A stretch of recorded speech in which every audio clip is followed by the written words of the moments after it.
কোরবানি ওয়াজিব হইছে ফ্যামিলির 4 জনের উপরে, কোরবানি দেয় একজনে। কয় দিছে তো হুজুর, আমরার ঘরে কোরবানি দিছে। না না, আপনার ঘরে গোস্তের ব্যবস্থা হয়েছে, এটা কর মিয়া। আমরা বুঝি না মিয়া।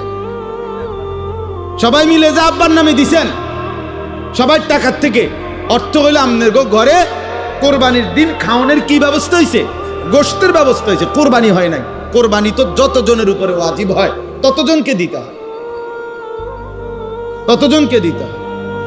আব্বার জন্য বাড়িতে টাকা পাঠাইছি 30,000, বাড়িতে কোরবানি হইতেছে। আপনি তো প্রতি বছরই, আরে বছরের অন্য মাসে তো তুমি মিয়া বাড়িতে টাকা পাঠাও, তো হেসুমি টাকা কি কোরবানির লেগে নি দিছ?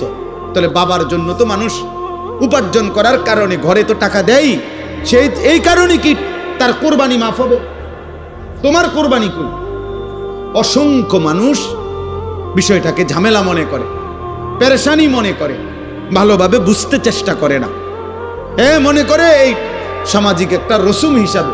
আমি এই জন্য প্রায় বলি, প্রতি বছর মনে রাখবেন, মনে তো হয় হজে গেছে অনেক লোক, কিন্তু ফরজ হইছে কতজনের উপরে, গেছে কয়জন সেটা বলে।